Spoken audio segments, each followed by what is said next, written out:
Saat berbicara tentang Daerah Istimewa Yogyakarta, banyak dari masyarakat Indonesia yang belum memahami sepenuhnya keistimewaan dari daerah istimewa ini.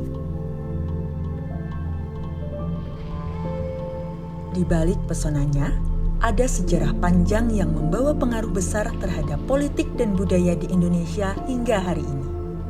Dalam perjalanan waktu, Yogyakarta bukan hanya sekedar tempat.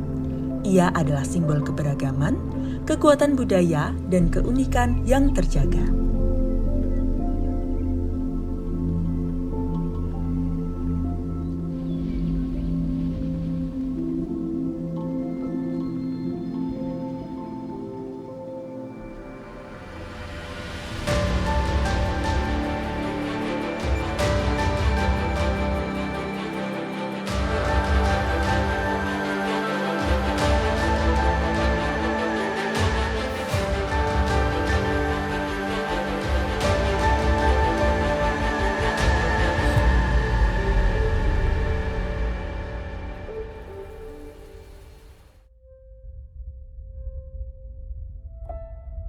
Perjanjian Giyanti tahun 1755 menjadi tonggak penting dalam sejarah Daerah Istimewa Yogyakarta. Perjanjian Giyanti menjadi awal sejarah lahirnya Kesultanan Ngayogyakarta Hadiningrat. Dengan Pangeran Mangkubumi menjalankan pemerintahan di wilayah seberang Sungai Opak, yang kemudian menjadi wilayah Kesultanan Ngayogyakarta Hadiningrat.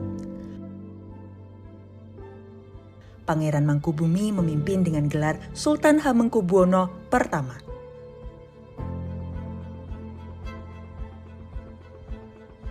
Perjanjian Giyanti atau bisa kita sebut juga dengan kesepakatan di Desa Giyanti itu dilaksanakan pada bulan Februari tahun 1755.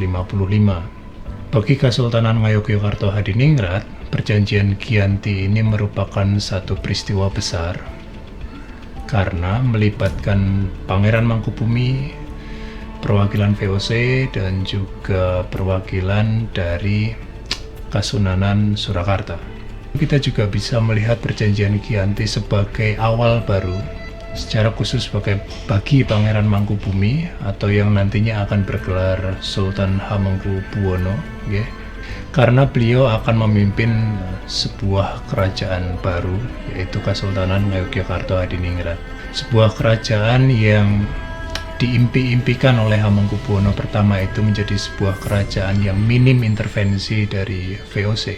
Karena Perjanjian Giyanti itu juga terjadi karena ketidakterimaan dari Pangeran Mangkubumi atas intervensi VOC yang terlalu berlebihan terhadap Kerajaan Mataram Islam pada waktu itu, sehingga Hamengkubuwono pertama memimpikan sebuah kerajaan yang benar-benar bersih dari campur tangan VOC.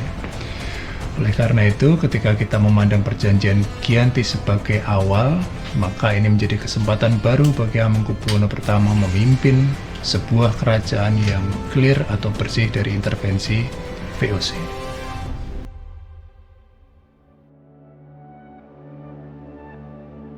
Tanah Kesultanan Yogyakarta didasarkan pada Perjanjian Giyanti yang ditandatangani tanggal 13 Februari 1755. Dalam Perjanjian Giyanti itu intinya dalam pasal 1 yaitu mengangkat Pangeran Mangkubumi sebagai Sultan Hamengkubuwono, Senopati ing Alogo Abdurrahman Sayyidin Panutogomo Khalifatullah di atas tanah separuh wilayah Kerajaan Mataram yang diserahkan secara turun-temurun.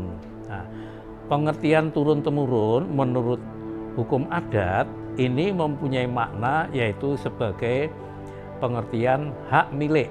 Nah, oleh karena itulah maka tanah separuh wilayah Kerajaan Mataram yang diterimakan pada Pangeran Mangkubumi yang sudah bergelar Sultan Hamengkubuwono tadi, maka disebut sebagai Sultan Ground, ya, tanah milik Sultan. Gitu.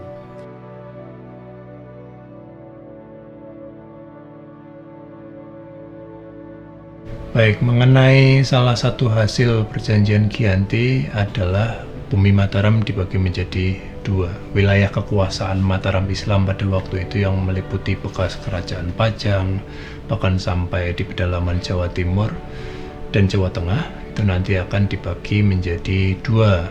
Satunya akan dikuasai oleh Sunan Pakubuwono yang ketiga, dan yang satunya adalah Pangeran Mangkubumi atau Sultan Hamengkubuwono yang pertama. Untuk Negara Agung secara umum ya, wilayah kekuasaan Kasultanan Ngayogyakarta Hadiningrat itu adalah yang kita diami sekarang di Yogyakarta gitu. Kemudian Kasunanan Surakarta ya di Surakarta. Tetapi di luar itu juga banyak wilayah-wilayah yang memang menjadi kekuasaan dari dua kerajaan ini. Kita tidak bisa membaginya secara mudah kanan dan kiri atau timur dan barat saja, tetapi kadang-kadang di wilayah tertentu ini bisa menjadi dua kepemilikan. Sebagai contoh misalnya di Kota Gede, karena itu adalah makam atau peristirahatan terakhir dari nenek moyang Kerajaan Mataram Islam, maka itu harus dua-duanya gitu ada di sana. Demikian pula dengan Imogiri. Tetapi untuk wilayah-wilayah lain seperti Madiun yang ikut Yogyakarta, kemudian wilayah tertentu lagi nanti ikut Surakarta, ini memang tidak seperti atau tidak semudah yang saya katakan tadi ya. Wilayah timur ini Surakarta semua, wilayah barat itu Yogyakarta semua. Tidak demikian, tetapi beberapa wilayah di Jawa Timur itu juga berada di bawah kekuasaan Kesultanan Ngayogyakarta. Demikian pula nanti di wilayah barat ada juga beberapa wilayah yang menjadi Kasunanan Surakarta untuk dikelola oleh Kasunanan Surakarta.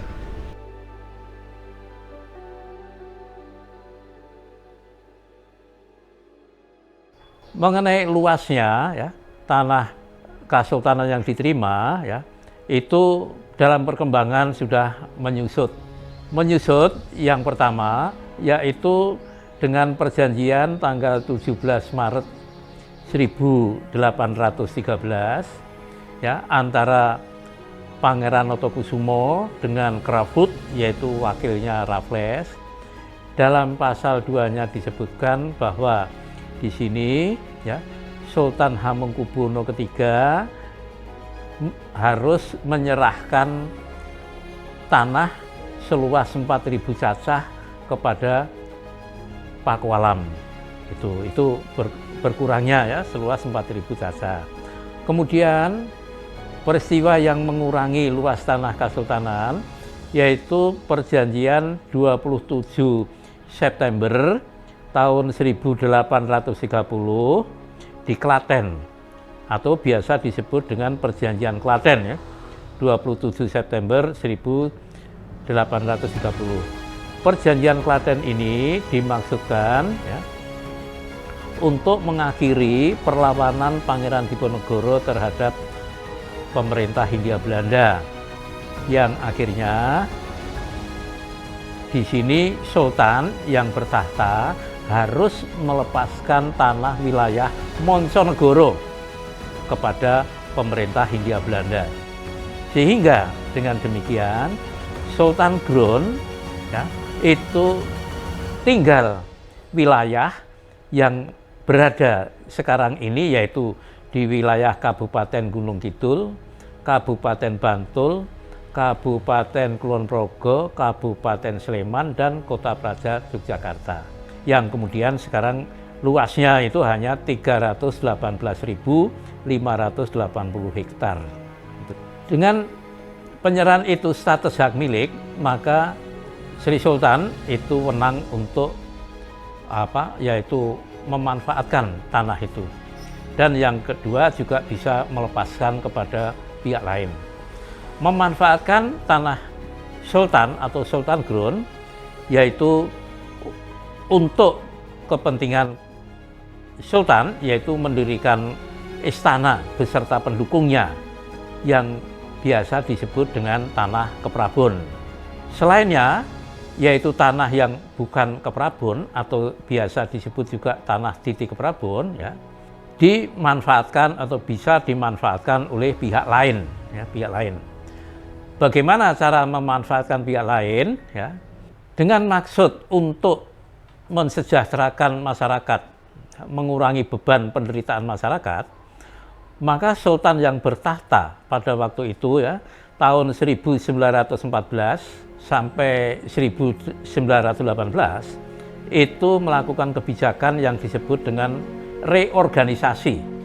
Yang dimaksud reorganisasi di sini adalah reorganisasi dalam bidang perekonomian dan dalam bidang pertanahan.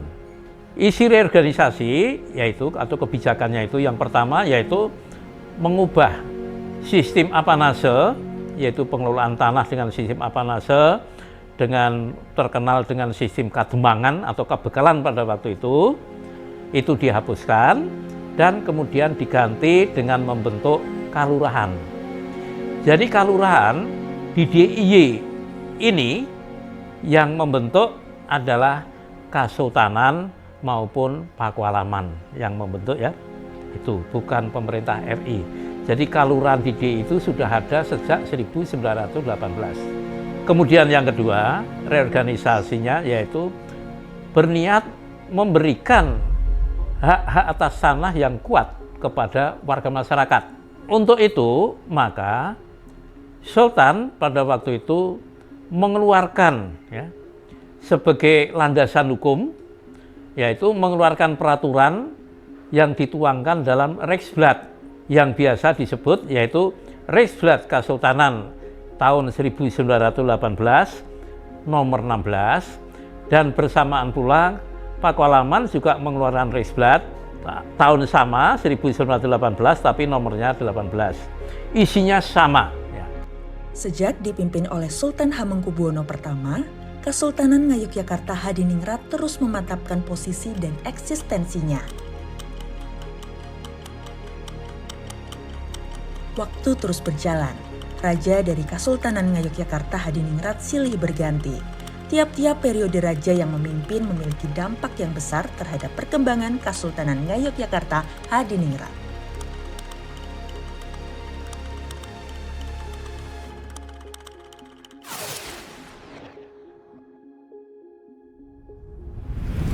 Kita juga bisa melihat adanya kecenderungan bagi Kesultanan Ngayogyakarta Hadiningrat itu untuk kembali ke era Mataram yang pure atau yang murni gitu, tanpa intervensi dari dunia barat, atau yang dalam kasus ini diwakili oleh VOC, kehadiran VOC. Jadi hal-hal yang berbau kebarat-baratan atau berbau asing itu mencoba untuk diminimalisir atau diminimalisasi oleh Kesultanan Ngayogyakarta Hadiningrat. Kita bisa melihatnya dari contoh kasus ketika pembangunan benteng Vredenburg misalnya, itu Sultan Hamengkubuwono I dan putra mahkota kedua-duanya berusaha untuk memperlambat kinerja pembangunan benteng Vredenburg. Kemudian untuk seni tari misalnya itu berusaha untuk tetap disesuaikan dengan tradisi yang sudah ada, bukan untuk terlalu terbuka dengan unsur-unsur asing. Tindakan politik yang berusaha untuk menjaga benar-benar agar intervensi VOC atau orang barat, orang asing ini benar-benar bisa kita perkecil sekecil-kecilnya atau bahkan mungkin tidak ada sama sekali. Bukti konkret yang bisa kita lihat atau telusuri kembali adalah ternyata jiwa tidak mau dicawe-cawe itu ternyata diwarisi oleh Sri Sultan Hamengkubuwono yang kedua. Ketika beliau mencoba untuk tidak terima dengan aturan maklumat baru yang disampaikan oleh Daendels ketika sampai di sini. Jadi pada waktu itu Daendels 1800 10-an ya, 1810-an berusaha untuk merombak tata cara etiket upacara di keraton gitu, yang ingin menempatkan pejabat Eropa itu setara dengan raja, dalam hal ini sultan. Beliau tidak terima akan hal itu, dan beliau berusaha untuk tetap memperjuangkan kehormatan Kesultanan Ngayogyakarta Hadiningrat. Setelah proklamasi kemerdekaan Indonesia pada tahun 1945, Sultan Hamengkubuwono IX dan Paku Alam VIII mengeluarkan pernyataan yang menegaskan bahwa daerah Kesultanan Ngayogyakarta Hadiningrat dan Kadipaten Pakualaman bergabung dengan negara Republik Indonesia.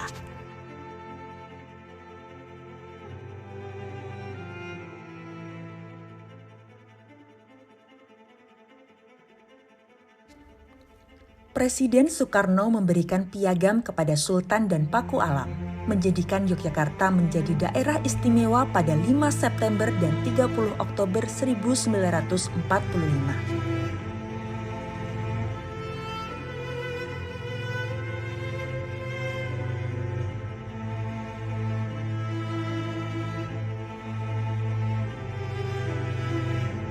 Sultan Hamengkubuwono IX berperan penting saat Yogyakarta menjadi ibu kota sementara pada tahun 1946. Bahkan, beliau dengan sukarela menyumbangkan dana dari kas keraton sebesar 6 juta gulden demi mendukung negara yang sedang berjuang untuk mengukuhkan kedaulatannya.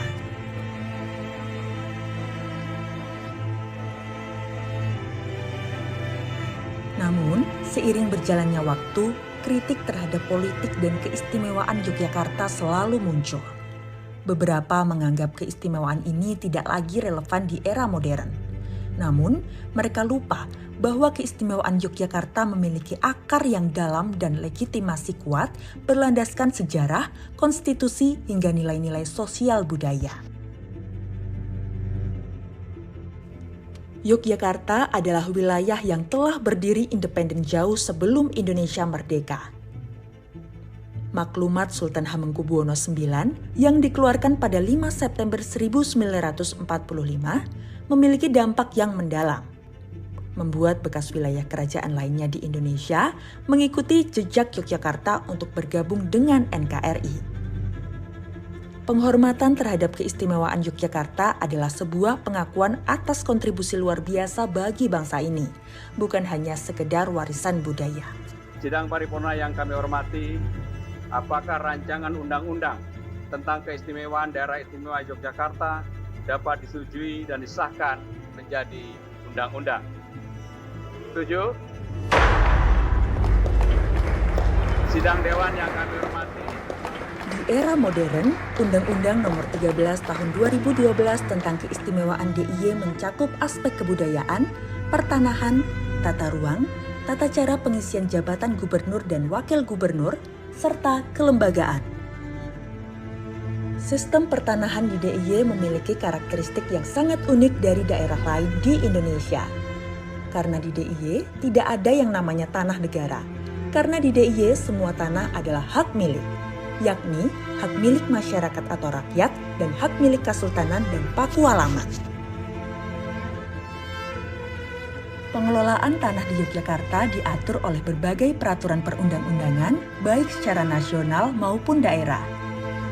Undang-Undang Nomor 13 Tahun 2012 memberikan arahan dan struktur yang jelas untuk pengelolaan tanah Kesultanan dan Pakualaman. Melalui Peraturan Daerah Istimewa Yogyakarta Nomor 1 Tahun 2017, tata cara pengelolaan dan pemanfaatan tanah yang lebih detail dijelaskan, termasuk dalam hal sewa tanah, pengalihan hak, dan penggunaan tanah untuk kepentingan umum. Hal ini menciptakan kerangka hukum yang menjaga suara rakyat tanpa merusak tradisi.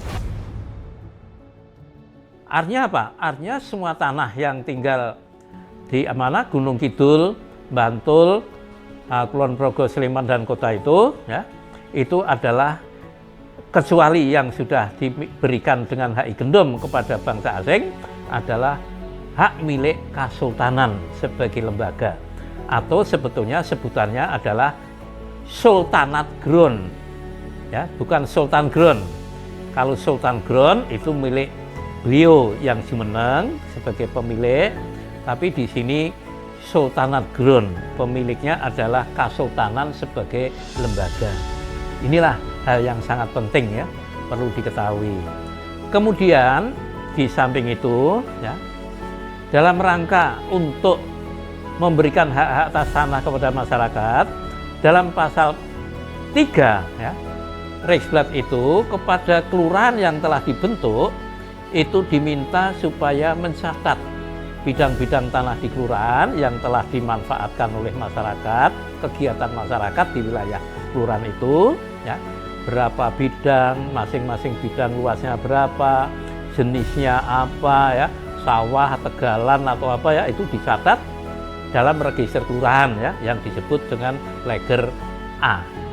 Kemudian terhadap tanah-tanah di wilayah kelurahan yang betul-betul nyata-nyata pada waktu itu telah dimanfaatkan oleh warga masyarakat, baik itu untuk tempat tinggal atau diusahakan, itu kepada warga masyarakat diparingi status yaitu hak anganggo turun-temurun. Sebutannya hak anganggo, bukan hak milik ya, tapi turun-temurun. Nah, maknanya turun-temurun adalah hak milik ya, itu. Nah, kepada warga masyarakat yang telah memanfaatkan diparingi status hak anganggo turun-temurun itu oleh pihak kelurahan, yaitu dicatat dalam buku namanya buku Leger B, daftar nama-nama warga masyarakat yang diparingi pada waktu itu. Hak anganggo turun-temurun itu seperti hak milik, bisa dijual, bisa diwariskan. Maka kalau terjadi jual beli atau pewarisan, itu diproses oleh kelurahan, dan proses itu dicatat dalam buku namanya buku Leger C. Itulah tertibnya tanah Kasultanan sejak reorganisasinya begitu. Kemudian juga di dalam Riksblad itu dalam pasal 7 juga ditegaskan kepada kelurahan yang sudah terbentuk ya, yang tadi diparingi wewenang hak anggaduh ya.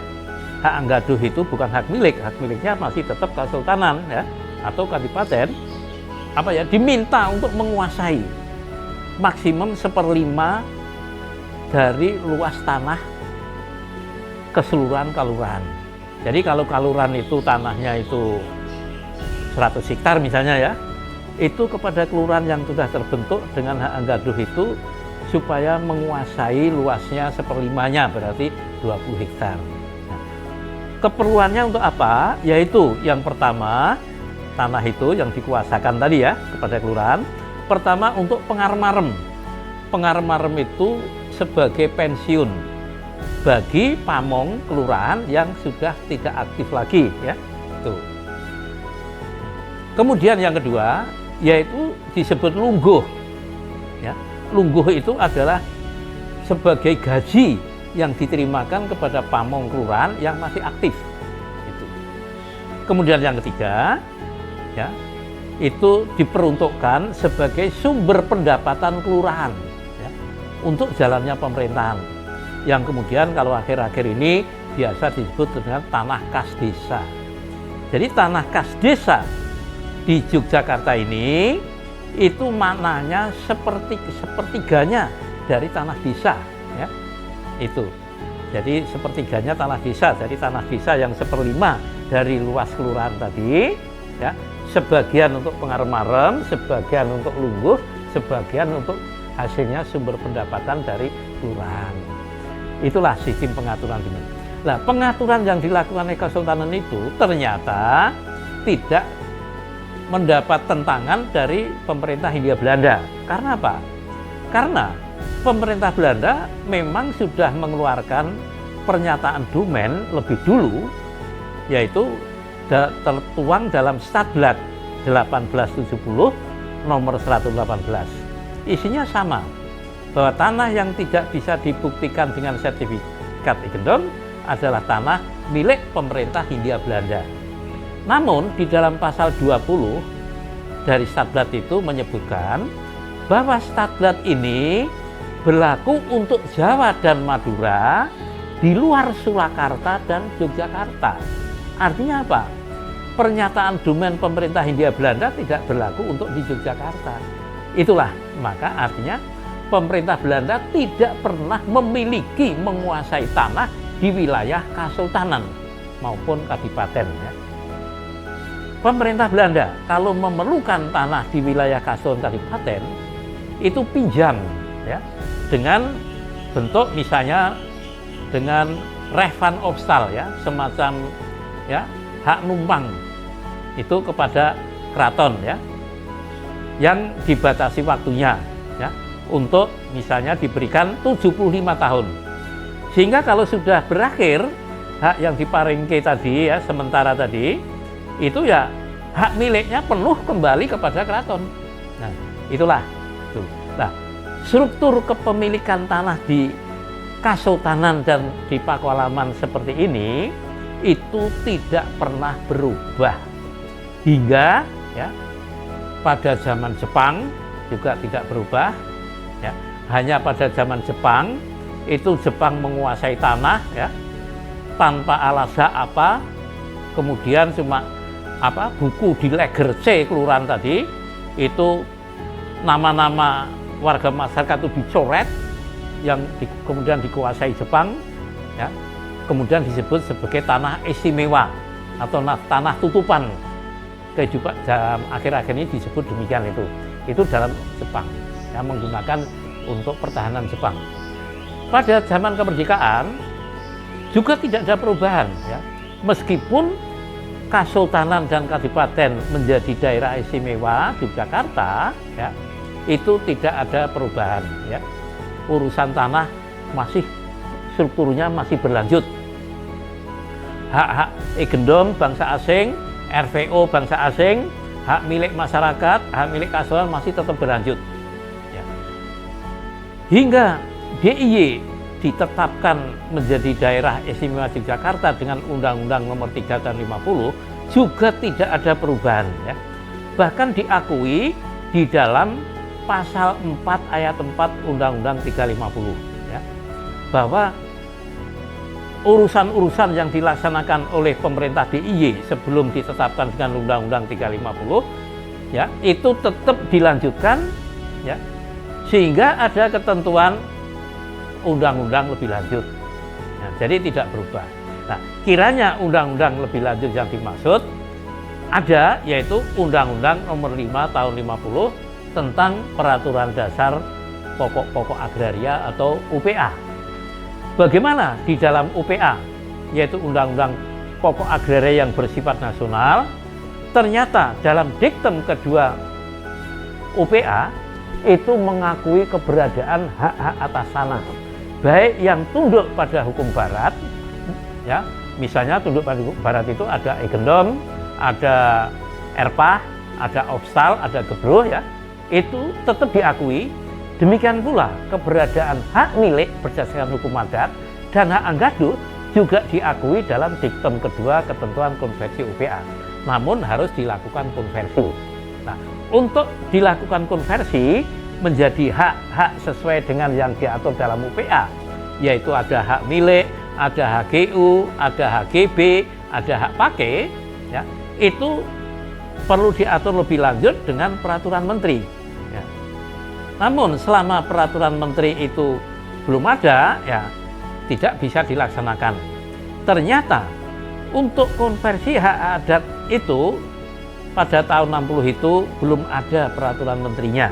Yang sudah ada yaitu Peraturan Menteri Agraria Nomor 2 Tahun 60 yang mengatur konversi untuk hak barat. Nah, sehingga untuk hak adat belum bisa dilakukan konversi. Oleh karena itulah maka UPA di Yogyakarta belum diberlakukan secara penuh, yaitu untuk hak adat. Dan baru diberlakukan yaitu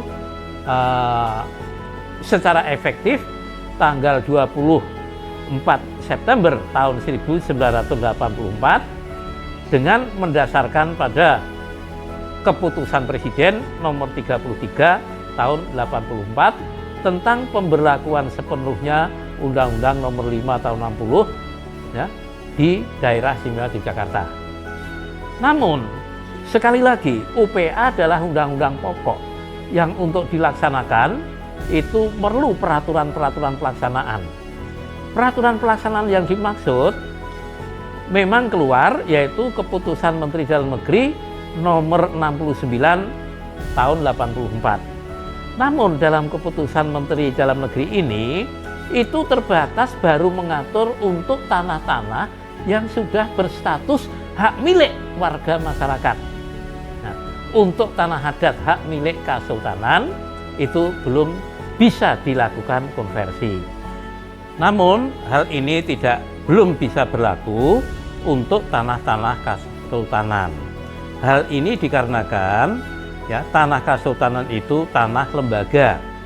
Nah, padahal di dalam pasal 21 UPA ya, pasal 21 itu ayat 1 menyatakan hanya WNI yang bisa mempunyai hak milik atas tanah. Namun ada pengecualiannya.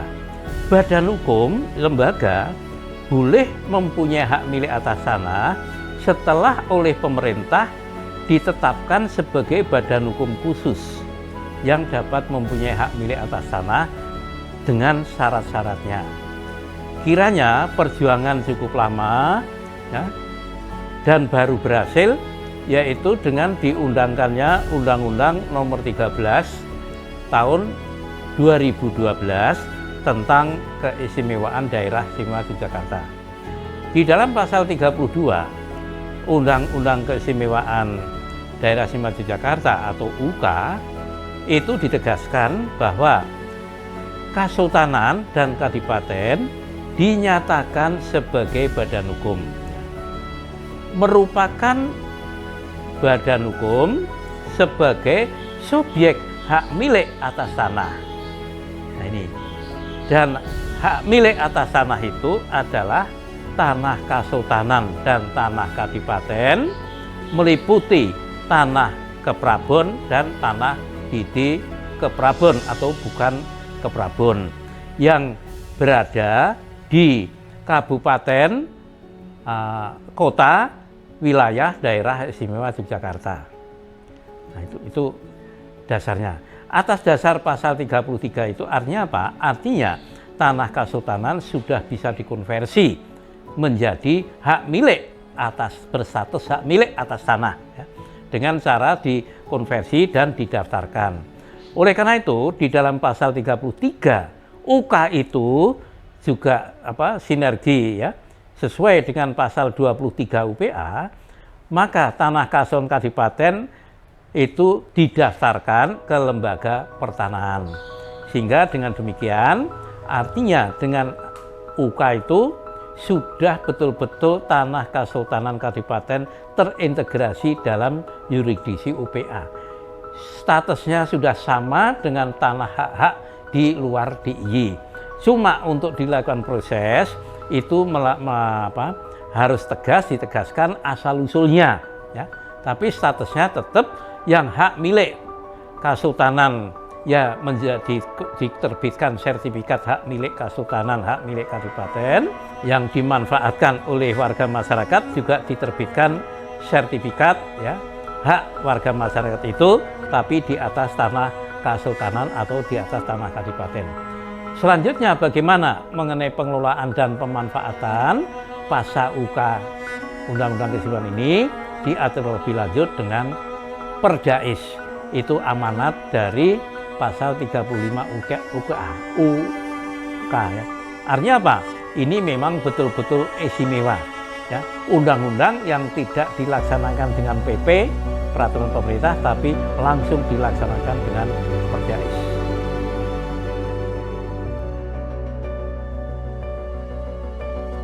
Meskipun memiliki peraturan yang jelas, pengelolaan Sultan Ground seringkali menimbulkan tantangan, terutama dalam hal batasan penggunaan dan status hukum tanah tersebut.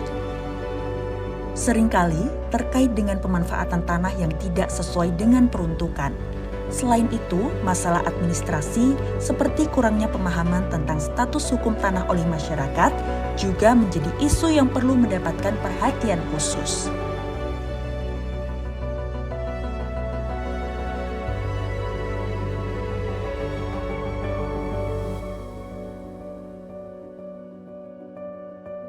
Sejarah Yogyakarta adalah untayan cerita yang tak terpisahkan dari perjalanan bangsa ini. Kini, saatnya bagi kita untuk menghormati dan melanjutkan cerita itu, agar keistimewaan ini dapat terus bersinar, menciptakan masa depan yang lebih baik bagi semua. Keistimewaan Yogyakarta adalah bagian dari kekayaan tradisi dan warisan budaya Indonesia. Sebuah anugerah yang datang dengan tanggung jawab untuk menjaga dan merawat asal-usul dan budaya yang telah menjaga harmoni di tengah tantangan zaman.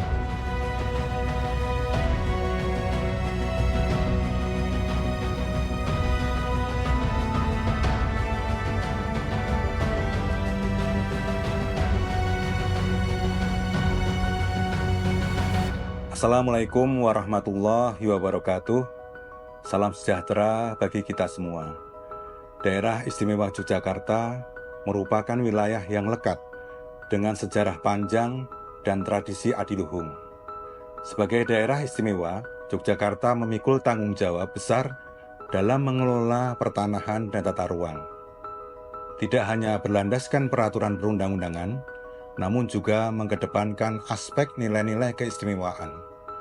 Hal ini tercantum di dalam Undang-Undang Keistimewaan atau Undang-Undang Keistimewaan Yogyakarta Nomor 13 Tahun 2012 yang menggarisbawahi 5 pilar keistimewaan, yaitu tata cara pengisian jabatan gubernur dan wakil gubernur, kelembagaan, pemerintah, kebudayaan, pertanahan, serta tata ruang. Keistimewaan dalam ranah pertanahan kemudian diatur dalam Peraturan Daerah Istimewa Nomor 1 Tahun 2017 yang mengatur pengelolaan dan pemanfaatan tanah kesultanan dan kadipaten. Peraturan ini tidak hanya memberikan kepastian hukum dalam pengelolaan dan pemanfaatan saja, akan tetapi tetap memperhatikan nilai-nilai keistimewaan seperti kearifan lokal, budaya adiluhung, kesejahteraan rakyat, keadilan, keterbukaan, kepastian hukum, dan terbentuknya tertib administrasi. Di samping pengelolaan dan pemanfaatan tanah, terdapat pengelolaan tata ruang yang tak kalah pentingnya. Hal ini dituangkan dalam Peraturan Daerah Istimewa Nomor 2 Tahun 2017 tentang tata ruang tanah kesultanan dan tanah kadipaten. Sesuai arahan pengendalian, pemanfaatan, dan pengawasan terhadap struktur ruang dan pola ruang di daerah istimewa Yogyakarta harus dikelola secara efektif, berkelanjutan, dan berkeadilan. Dengan demikian, pengembangan kebudayaan, kepentingan sosial, dan kesejahteraan masyarakat dapat berlangsung secara harmonis. Di samping itu, masih terdapat peraturan lain terkait pertanahan, yakni Peraturan Gubernur Daerah Istimewa Yogyakarta Nomor 33 Tahun 2017 tentang tata cara pengelolaan dan pemanfaatan tanah kesultanan dan tanah kadipaten. Peraturan tersebut memberikan pedoman mekanisme tata cara kelola dan pemanfaatan tanah yang memiliki status khusus di daerah istimewa Yogyakarta. Peraturan tersebut ditujukan untuk melindungi hak-hak masyarakat dalam pemanfaatan pengelolaan tanah dengan status khusus tersebut.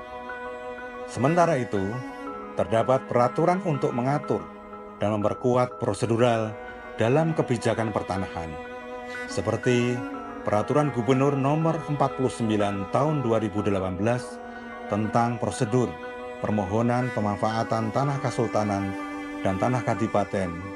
Peraturan ini berkaitan dengan rekomendasi kesesuaian pemanfaatan tanah dan rencana tata ruang. Belum lama ini, untuk menyesuaikan dinamika yang ada, telah diterbitkan Peraturan Gubernur Nomor 24 Tahun 2024 tentang pemanfaatan tanah kalurahan. Isinya antara lain mengatur perlindungan, penggunaan tanah kalurahan bagi pembangunan untuk kepentingan umum, pembinaan, pengawasan, pengendalian, larangan, dan kewajiban. Maka dari itu, Dinas Pertanahan dan Tata Ruang Daerah Istimewa Yogyakarta memikul tanggung jawab yang besar, terkhusus memastikan setiap kebijakan tersebut berjalan baik dan bermanfaat bagi masyarakat. Melalui film dokumenter ini, kami terus berkomitmen untuk mengedukasi masyarakat, terutama dalam urusan keistimewaan bidang pertanahan serta urusan keistimewaan bidang tata ruang.